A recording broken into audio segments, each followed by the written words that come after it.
Hi, welcome my dear students. Today's our topic is set. In this chapter, we first see the definition of equal sets. Okay, here two examples are given. Set या पाठामध्ये आपल्याला सर्वप्रथम equal set म्हणजे समान संचाची व्याख्या पाहिजे आहे. त्यासाठी तुम्हाला दोन एक्झाम्पल पाहावे लागतील. Set A is a set of such element is a letter in word top. Top या शब्दातील अक्षर आहेत. What is that? Solve his first. Capital A is equal to first letter T comma next O comma last P. And B set B is a set of such element that every letter is in word pot. संच बी अशा घटकांचा संच आहे की त्यातील प्रत्येक घटक हे पॉट या शब्दातील लेटर्स आहेत. Means P comma O comma T. Observe set A and set B. Set A and set B contains same elements.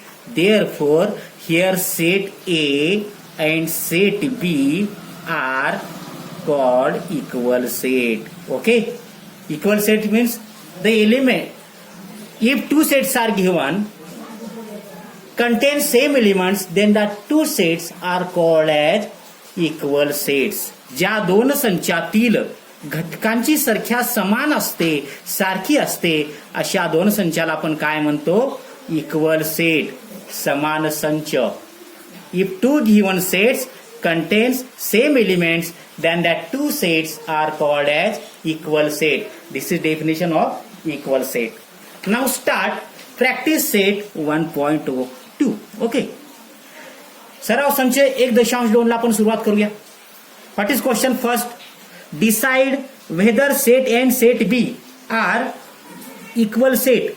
संच ए आणि संच बी हे समान संच आहेत का? गिव्ह रिझन, कारणे द्या for your answer. What is first set is given? Set A is a even prime number and set B is a set of such element that 7x is equal to -1 is equal to 13.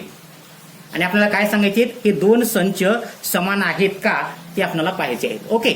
First set A even prime numbers. Prime numbers means मूळ संख्या आणि even म्हणजे काय? सम. आणि prime numbers म्हणजे ज्या संख्येला फक्त एकने आणि त्याच संख्येने भाग जातो त्याला आपण प्राईम नंबर म्हणतो. ओके. आणि दोन ही एकमेव मूळ समसंख्या आहे. There is two is only one prime number. Suppose this equation is 1. Now second, set B is a set of such element that 7x minus 1 is equal to 13. या उभ्या रेषेच्या पुढले घ्यायचं सगळं. सोडवूया आता. 7x is equal to 13 as it is. When -1 changes side, it becomes +1. वजा एक बाजू बदलल्यानंतर काय होतं? +1. Means 7x is equal to 13 plus 1, 14. Therefore, x is equal to 14 as it is. Here 7 in multiplication. When it changes side, it goes into division. 7 1 जा 7, 7 2 जा 14. Means x is equal to also how much? 2. Therefore, set B contains only one element, that is also 2. Suppose this is equation 2. Okay. Set A contains 2. Set B contains 2 same elements. Therefore, from equation 1 and 2, set A and set B are equal set. संच ए आणि संच बी कसे आहेत? समान संच. का? Because they contain same elements. दोन्हीमध्ये सारखा घटक आहे. कोणता? तो 2. ओके. लक्षात आलं? Now practice set. In practice set 1.2 question number 1. What is that? Decide which of the following are equal sets. खालीलपैकी कोणते संच समान संच आहेत? अँड आणि विच आर नॉट आणि कोणते समान संच नाहीत? Justify your answers. ते सकारण सांगा. इथं 3 संच दिलेले आहेत आपल्याला. Set A, set B and set C. कोणते कोणते इक्वल सेट आहेत पाहूया. पहिल्यांदा सेट ए पाहूया. Set A what is given 3x - 1 is equal to 2. ह्या उभ्या रेषेच्या पुढले घ्यायचं सगळं संचातलं. Therefore 3x is equal to 2. When -1 changes side, it becomes +1. वजा 1 बाजूला नंतर काय होतं अधिक 1. Therefore 3x is equal to 3. Therefore x is equal to this 3 as it is. Here 3 in multiplication with x. When it changes side, it goes into division. 3 1 जा 3. 3 1 जा 3. Therefore x is equal to how much? 1. Therefore set A contains only one element, that is 1. Suppose this is equation 1. Okay. असे संच सोडवत असताना या उभ्या रेषेच्या पुढे जे दिलेलं असतंय ना ते जशास तसं घ्यायचं आणि सोडवायचं. आपण सोडवलो. आता सेट बी पाहूया. सेट बी काय म्हणतंय, अशा घटकांचा संच आहे की every element is natural number. कसं आहे, प्रत्येक घटक नैसर्गिक संख्या आहे. But x is neither prime. X तो घटक मूळही नाही, नॉर कॉम्पोजिट आणि संयुक्तही नाही. प्राईम नंबर म्हणजे काय तुम्हाला माहित आहे, मूळ संख्या. म्हणजे ज्या संख्येला एकने आणि त्याच संख्येने भाग जातो त्याला आपण प्राईम नंबर म्हणतो. आणि कॉम्पोजिट नंबर म्हणजे एक आणि तीच संख्या सोडून दुसऱ्याही संख्येने भाग जात असेल तर त्याला आपण काय म्हणतो, कॉम्पोजिट नंबर म्हणजे संयुक्त संख्या. मग अशी एकच संख्या आहे की जी मूळही नाही आणि संयुक्तही नाही. ती कोणती आहे, एक. That is 1. 1 is neither prime nor composite. Suppose this is equation 2. Okay. Now third, set C. Observe. What is set C? Set C is a set of such element that every element belongs capital N. अशा घटकांचा संच आहे की त्यातील प्रत्येक घटक, x म्हणजे काय घटक, तो कुठून आलाय, नैसर्गिक संख्याच्या संचातून. आणि तो कसा आहे तो घटक, लेस दॅन 2. 2 पेक्षा हे लेस दॅनचं चिन्ह आहे. लेस दॅन म्हणजे काय, लहान. 2 पेक्षा लहान कोणता आहे, कोणती आहे संख्या, नैसर्गिक संख्या, दॅट इज ओनली 1. फक्त एक हीच अशी नैसर्गिक संख्या आहे की जी 2 पेक्षा लहान आहे. Suppose this is equation 3. Okay. Now from equation 1 2 and 3 काय, इक्वेशन 1 मध्ये एकच घटक आहे 1. बी मध्ये, सेट बी मध्ये एकच घटक 1 आणि सी मध्ये सुद्धा एकच घटक सी.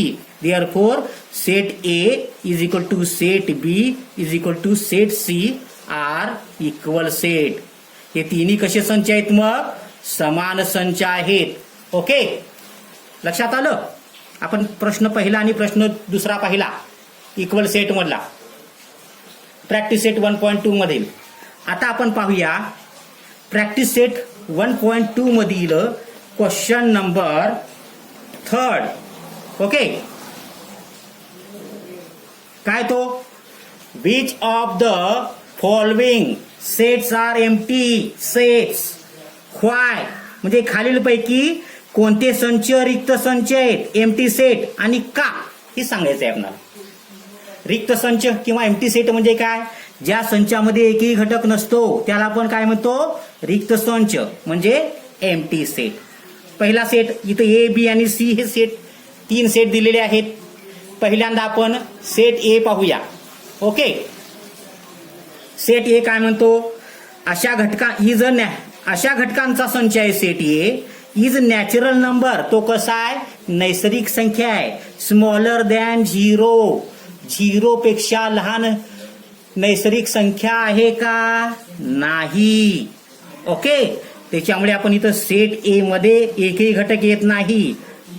त्याला असं लिहू शकतो आपण, फक्त काहीच नाही म्हणजे तो एम्प्टी सेट आहे. Therefore set A is empty set. Okay. हा रिक्त आहे का, कारण अशा घटकांचा संच म्हणले नैसर्गिक संख्याचा की तो 0 पेक्षा लहान आहे. तो काय येईल मग, एम्प्टी. ओके. आता नंबर 2, बी अशा घटकांचा संच आहे, सेट आहे की त्यातील प्रत्येक घटकाचा वर्ग हा काय, 0 आहे. मग ह्या उभ्या रेषेच्या पुढे घ्या, x² is equal to 0 by taking square root. Okay. वर्गमूळ घेऊन काय होईल, एक्स स्क्वेअर 0, दोन्हीचं वर्गमूळ घ्या, रूट स्क्वेअर आणि स्क्वेअर रूट कॅन्सल होते, एक्स इज टू काय आलं 0. Means set B contains one element that is 0. 0 आहे ना याच्यामध्ये. Therefore set B is not empty. तो रिक्त संच आहे का? नाही, कारण याच्यामध्ये 0 हा एलिमेंट आहे. आता सी हा अशा घटकांचा संच आहे की 5x-2 बरोबर 0. आणि तो कुठून आलाय? It belongs from set of natural numbers, नैसर्गिक संख्याच्या संचातून. ओके, सोडवूया आपण ह्या उभ्या रेषेच्या पुढलं काय आहे? 5x-2 बरोबर 0. ओके, मग आता चल एका बाजूला ठेवा. 5x बरोबर 0 वजा 2 बाजू बदलल्यावर अधिक 2. 5x बरोबर 0 आणि 2 2. म्हणून x बरोबर 2 ला 2. इथं गुणाकारामध्ये 5 आहे. ओके, आणि बाजू बदलल्यावर कुठे जातं ते भागाकारात. मग मला सांगा तो x कोणत्या संचातून आलाय? नैसर्गिक संख्याच्या संचातून. मग नैसर्गिक संख्याच्या संचामध्ये अपूर्णांक असतो का? नाही. It is a set of it belongs from rational number. मग आपल्याला हवा तो घटक मिळाला का? इथं नैसर्गिक संख्या आली का? नाही. Therefore set C is empty set. हा कसा आहे मग? रिक्त संच आहे. ओके, लक्षात आलं? Now last example of this practice set that is 4. Okay, write down. काय तो? Question number 4. Write which of the following sets are finite or infinite. खालीलपैकी कोणते संच शांत संच किंवा अनंत संच आहे ते लिहायचं आहे. ओके, आणि राईट रिझन्स, कारण द्यायचं आहे. आपल्याला हे 3 संच दिलेले आहेत. 7 सेट्स आहेत. पहिल्यांदा कोणता आहे? सेट ए अशा घटकांचा संच आहे की त्यातील प्रत्येक घटक 10 पेक्षा लहान आहे. आणि तो कुठून आलाय? इज नॅचरल नंबर, नैसर्गिक संख्या आहे ती. मग काय येईल बघा? Capital A is equal to 10 पेक्षा लहान नैसर्गिक संख्या कोणत्या आहेत? That is 1, 2, 3, 4, 5, 6, 7, 8, 9. हे आपण मोजू शकतो. It is countable. Therefore set A is कसला सेट आहे मग? Finite set. का? कारण त्यातील घटकांची संख्या आपण मोजू शकतो म्हणून. Number 2. Okay, what is number 2? अशा घटकांचा संच आहे की y जो आहे ते y कसा आहे? -1 पेक्षा लहान आहे. तो घटक -1 पेक्षा लहान आहे. आणि y इज एन इंटिजर, म्हणजे काय? पूर्णांक संख्या. मग -1 पेक्षा पूर्णांक संख्या कोणत्या कोणत्या आहेत? तर दॅट इज -4, -3, -2. ओके, आणि हे कसे आहेत? डॉट डॉट डॉट, म्हणजे अनंत आहेत. We can not count them. Therefore it is an infinite set. B is कसा आहे मग? इनफायनाईट, अनंत संच आहे. का? यातील घटकांची संख्या आपण मोजू शकत नाही म्हणून. ओके, नाव third. What is C? Set. Set of students of class 9 from your school. म्हणजे तुमच्या शाळेतील 9वी वर्गातील विद्यार्थ्यांचा संच. आपल्या वर्गातील विद्यार्थी आपण मोजू शकतो. रोल नंबर्स असतात ना. म्हणजे the number of students in 9 class are countable. आपण मोजू शकतो. आणि ज्याला आपण काउंट करू शकतो तो सेट कसा असतो? Finite set. Therefore set C is finite, शांत संच आहे. ओके, नाव fourth. Set of peoples from your village. तुमच्या गावातील रहिवाशांचा संच. गावातील रहिवाशी किती आहेत ते आपण मोजू शकतो. We can easily count number of people in village, so it is countable. मोजता येतं. Therefore this set is finite set. म्हणजे चौथा सेट सुद्धा कसा आला? फायनाईट संचाला. आता 5वा, सेट ऑफ ॲपरेटर्स इन लॅबोरेटरी. तुमच्या प्रयोगशाळेतील उपकरणांचा संच. ते किती आहेत आपण मोजू शकतो ना, म्हणजे काउंटेबल आहेत. It is also countable. So this set is finite set. Set of ॲपरेटर्स in laboratory सुद्धा कसा आहे, फायनाईट सेट आहे. का, काउंटेबल आहे म्हणून. त्यानंतर 6th example, set of whole numbers. नैसर्गिक संख्या, पूर्ण संख्याचा संच. आणि सेट ऑफ होल नंबर्स आपण कशाने डिनोट करतो, कॅपिटल डब्ल्यू नी. काय तो, in curly bracket 0, 1, 2, 3, 4, 5, 6 and so on. Dot dot आहे, त्याच्यामुळे this set is infinite set. लक्षात आलं. Last example, set of rational numbers. परिमेय संख्यांचा संच. कसा असेल तो मग, there are infinite rational numbers. असंख्य परिमेय संख्या आहेत, दॅट इज अनकाउंटेबल. आपण मोजू शकत नाही. Therefore this is also infinite set. हा सुद्धा कसा संच आहे मग, अनंत संच. Okay, see you tomorrow.